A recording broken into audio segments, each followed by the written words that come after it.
Bonjour et bienvenue dans ce nouvel épisode du Digital c'est simple. J'ai accumulé pas mal de retard dans la digitalisation de mes locomotives, donc aujourd'hui on va essayer de digitaliser ce petit camion rail pour voir comment l'utiliser sur un réseau DCC.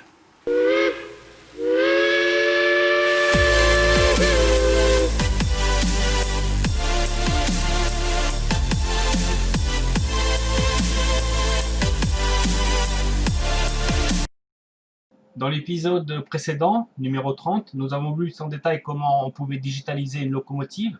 Dans le cas du camion rail, comme la caisse est très petite, on va dans un premier temps se contenter d'installer un décodeur. Il n'y a guère plus de place et il n'y a pas de toute façon de lumière, de son possible sur cette machine. Alors j'ai procédé à l'ouverture de la caisse en séparant le bloc qui contient les roues et le moteur du reste de la locomotive, et j'enlève les vis qui tiennent le dessous du bloc moteur de manière à accéder aux tampons frotteurs qui prennent le courant, mais également à la connexion au moteur. Les deux picots ici permettent de reprendre un contact sur la roue et de relier encore une fois le prise de contact de courant, les broches du moteur, le picot, la roue, donc tout ça c'est à la même tension. Et là c'est séparé de l'autre roue. Et là c'est l'alimentation du moteur qui doit être par là. Donc il faut que je regarde maintenant comment ça c'est accroché au moteur. Parce qu'en fait il faut que je découple avec le décodeur cette partie là qui prend le courant de cette partie là qui alimente le moteur. J'ai retiré alors deux des petits bâtons, on en voit ici, donc un côté du moteur je les ai défaits, là je les ai laissés. Et en fait, si on retourne, c'est ces broches, ici. C'est ces broches ici, qui vont prendre le courant sur le plus, et là sur le moins.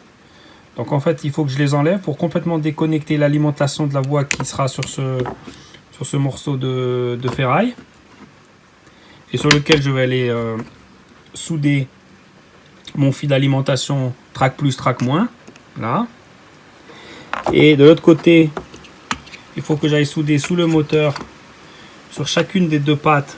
En voilà une, la deuxième est ici, les deux fils qui vont au moteur plus moteur moins, et ces quatre fils à relier au décodeur que je vais placer sur le dessus du châssis, je pense quelque part en fait dans le bac de chargement, avec ici là où se trouvent mes doigts, les quatre fils qui vont sortir, deux du moteur et deux de la voie, cacher mon décodeur ici, et je mettrai un chargement quelconque pour cacher. Je pense pas que le décodeur va rentrer dans cette partie là du coffre. Donc je vais ouvrir la boîte du décodeur, un tout petit décodeur Massot, sans son, parce que j'ai pas trop la place pour mettre un haut-parleur, et on va voir ce que ça donne. Pour ce projet, j'utilise le décodeur Massot le plus simple possible, celui qui s'appelle M, c'est-à-dire qu'il va ne contrôler qu'un moteur, ce qui signifie qu'en fait, on le voit sur la boîte, on a besoin de 4 fils, les 2 fils du moteur et les 2 fils d'alimentation. Et donc je vais ouvrir le décodeur pour vous montrer comment faire les branchements. Massot livre le décodeur M déjà pré-soudé. Donc on voit qu'en fait on a le fil marron et le fil blanc qui vont se brancher sur la voie, donc sur les prises de contact ici, là. Et les deux fils du milieu, donc le vert et le jaune, qui vont aller se monter sur le moteur, c'est-à-dire sur ces deux plots-là. Donc c'est les 4 soudures qu'il faut que je fasse. Alors maintenant il faut simplement réfléchir pour pouvoir passer les câbles à travers les trous ici, de manière à avoir le décodeur sur le dessus, pour qu'on puisse mettre par-dessus le dessus du camion, et que le décodeur apparaisse ici, là où se trouve mon doigt. Je repère également sur le moteur directement là où je veux brancher mon fil jaune et là où je veux brancher mon fil vert, de manière à après avoir un remontage dans le bon sens. C'est-à-dire que le jaune va s'inverser comme ça. Donc il faut bien qu'il soit là au milieu, en bas, dans l'image. Alors les deux premiers fils ont été soudés en respectant les couleurs que je m'étais fixées, vert et jaune. À noter au passage que sur ma planche martyr, c'est bien d'avoir des trous parce qu'au moins on peut tenir le moteur droit sans qu'il roule. Petite astuce. Pour le passage des câbles d'alimentation à partir de la voie, j'ai percé 2 trous avec une mèche de 2,5 et je vais maintenant remonter le moteur. Le mécanisme est remonté. Il me reste plus qu'à souder les 2 fils sur chaque patte d'alimentation qui iront sur chacune des voies. Donc c'est là où je vais prendre mon track plus, track moins. Donc mon signal DCC, on voit que le moteur est en place. Par contre, si je retourne la machine, on voit que ça pourrait rentrer dans le petit coffre, mais mes fils de moteur jaune et vert sont un peu longs. Donc en fait, je vais les dessouder et les raccourcir un petit peu, de manière à avoir moins de câbles dans le petit coffre. Vu du dessous, mon câble blanc et marron ont été fixés sur les prises de courant. Donc c'est là où je vais arriver avec mon alimentation track plus, track moins. Et si je retourne le moteur, voilà, mon décodeur est branché, les 4 fils, les 2 fils qui vont au moteur et le blanc et le marron qui viennent de la voie. Donc je vais juste remettre les roues, le capot. Alors ça pour l'instant je ne vais pas le monter, je vais le laisser à part. Donc je vais remonter ces pièces là. Ça j'ai plus besoin, ça j'ai plus besoin, ça je vais le garder. Je vais remettre les poids, ça et ça. Voilà, donc j'ai toutes ces pièces là à remonter et je vais faire un voilà avant de remettre le bas du moteur, là cette pièce là. À noter que j'ai pas besoin de réinstaller les prises de courant puisqu'en fait maintenant mon alimentation se fait uniquement par 2 câbles et de là ça va au décodeur qui lui-même alimente le moteur. Donc j'ai supprimé ces 4 morceaux là, les tiges qui sont ici là, j'en ai plus besoin et vous voyez j'ai un petit peu raccourci mes câbles du décodeur Massot. Tout le reste c'est les pièces d'origine. Alors pour tester le décodeur avant de le programmer, je le mets simplement sur ma voie et au niveau du navigateur Massot, je sélectionne la locomotive numéro 3 qui est l'adresse standard et si je tourne la molette, ben on voit qu'il n'y a pas de problème. Avec André, nous avons découvert un petit problème. Vas-y André, fais avancer la locomotive. En effet, quand la locomotive avance lentement, comme la prise de courant se fait que par le frotteur, quand on arrive sur un aiguillage en plastique, la locomotive est bloquée. Et tant qu'on n'a pas poussé pour que ça reprenne le courant, la locomotive ne peut pas avancer. Alors comment régler ce problème? La première option est de remonter les palpeurs de roues. Il y en avait 4 si vous vous souvenez dans ma machine d'origine ici. Ce qui sous-entend après d'aller ressouder dessus et de ramener tous les câbles sur l'alimentation. La deuxième option que je vais essayer aujourd'hui, c'est de rajouter un power buffer, donc une réservoir de puissance que je vais simplement déposer à l'arrière là, de la caisse et brancher sur le décodeur Massot. Alors pour ce projet, comme on a un petit moteur, je vais utiliser la référence Massot 815 1601. C'est la réserve de puissance qui s'appelle Micro. Il y en a une autre qui s'appelle Maxi. Alors si je me réfère à la notice, on voit que le réservoir de puissance, qui sont en fait les 3 capacités et un peu d'électronique qui sont ici, il y a 3 câbles, noir, rouge et blanc.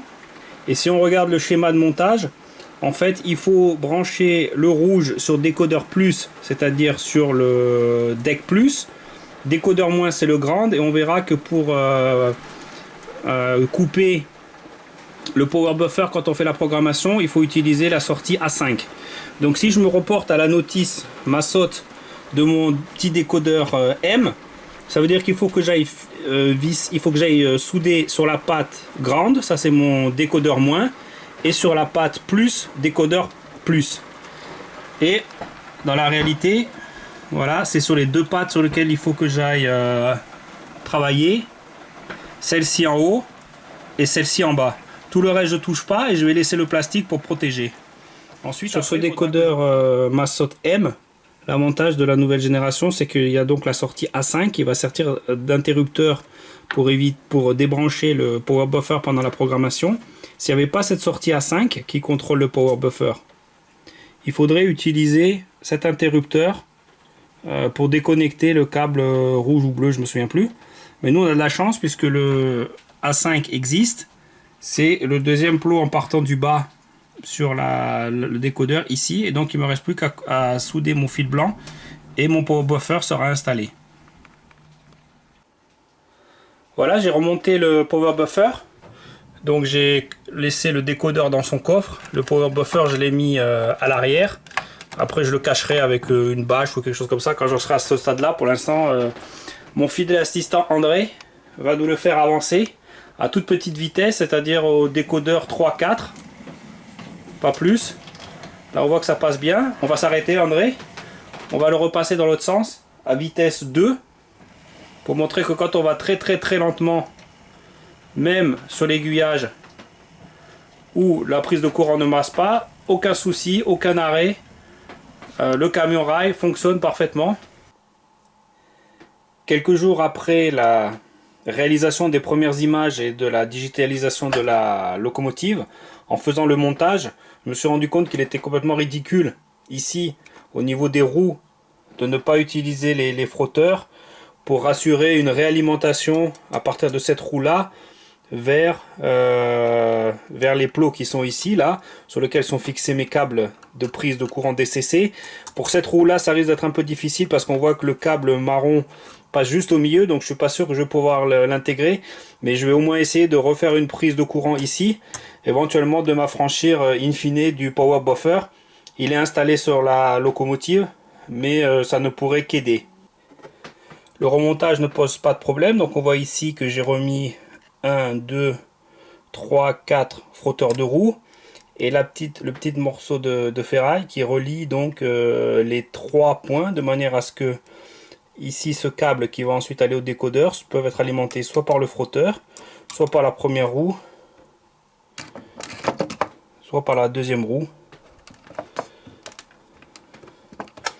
Pas de problème. Alors un conseil aussi qui m'a été bien, que j'ai appliqué et qui m'a été bien utile, j'avais fait une photo juste au moment où j'ai ouvert le capot, donc comme ça je suis sûr que j'ai repositionné ce petit élément exactement dans le même sens dans lequel il était au moment du montage. On voit qu'il n'est pas tout à fait symétrique, il y a un côté ici un peu plus court, ici un côté un peu plus long. Donc le fait de faire des photos régulièrement à chaque étape du montage me permet d'être sûr que quand je remonte le tout, je me... En résumé, j'espère que ce petit tuto vous a inspiré quant à la digitalisation de vos locomotives. Comme vous vous en rendez compte, c'est une activité qui n'est pas très compliquée. Il y avait in fine que 4 câbles à souder. Surtout quand, comme moi, vous vous contentez d'un décodeur relativement basique et que vous ne voulez pas de fonctions avancées comme du son ou la gestion de pantographe. Vous vous êtes aussi rendu compte qu'on peut faire un certain nombre d'erreurs, même avec l'habitude, pour digitaliser une locomotive, mais c'est jamais rédhibitoire et on peut toujours arriver à retrouver une solution qui fasse que le fonctionnement soit correct. Voilà, je vous dis à bientôt et à un prochain épisode du Digital C'est Simple. Bye bye!